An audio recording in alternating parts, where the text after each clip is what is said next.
And it's a good question about, we are in a time, it's too difficult to find a suitable or convenient person, to have friendship with, you know. Let's be practical. People, they are not equal in this. Some, the friend is not that important for them. Okay? And if he has the possibility to seclude himself, and keep himself busy, without a friend and be in good shape, this is okay, I fully accept what we have said, or what we have stated about it, But I feel some of us, they are in real need of friendship, and they cannot stay alone without friend. And whenever you don't find a good friend, if he doesn't have the ability to stay alone, it's going to be joined with bad boys, with bad friends, and you name it. And by this is going to be significantly harmful to him. So here, all of us, we should look at our nature, our past, and look how we used to deal with the friends, and how important they are in our life. We are not going to be all the same.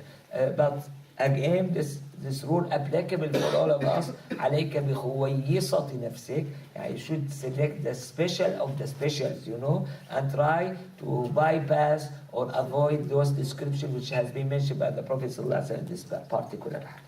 No doubt about it. The question is, if you have a company, and they backbite or do this or that, okay? So here,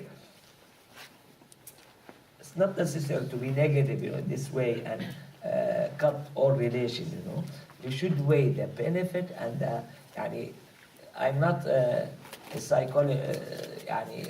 psychological expert, Here, you have some personalities, they are more dominant than the others. Okay? The one who has some dominant personality is going to affect the others much more than getting affected by the others. So here, if I want to translate it to your question, I weigh the advantages and disadvantages of this company. Am I affecting them more, or they affected me more and harmed me? By this, you may have the right decision, to keep up or.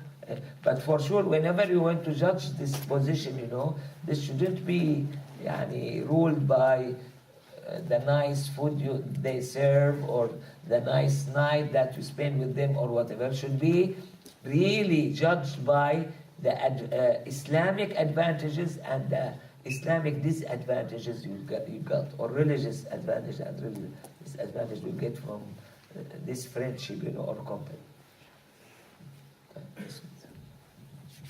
If a close friend or relative invites a person to their wedding, which is mixed, that means male and female together. If you don't attend and they even break ties, in this situation, what would be the best thing to do? This has been answered by the fuqaha, in fiqh al-Hanafi, I remember they said, if you are a person who looked at, considered as religious one, or sheikh or mufti, or some that the others, they are going to mimic your behavior or whatever, you should go out, you should back off. Otherwise, you are permitted to stay, for sure, limited to the Islamic teaching, يغضوا أبصارهم, don't get involved, in something which is illegal or whatever, You are permitted to stay if you are not a model or not a symbol for the others, or not considered as sheikh or whatever. You see, this is the answer in Hanafi Mazhab. Yes? If someone is owed... Is this related to this, or? No, it's a fiqh question. Related to this one? No, zakat. Yours is related, so give preference to the related one.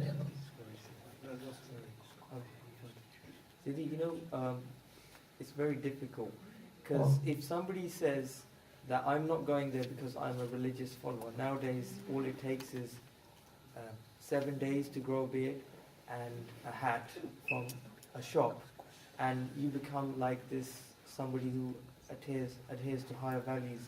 And also in the other circumstances where you said where you outweigh, I just want to say that somebody could actually earn pride, riya, takabbur, from this, because he thinks himself to be of a high stature, and he can start growing pride inside himself. So how do you protect yourself from growing pride when you actually walk away?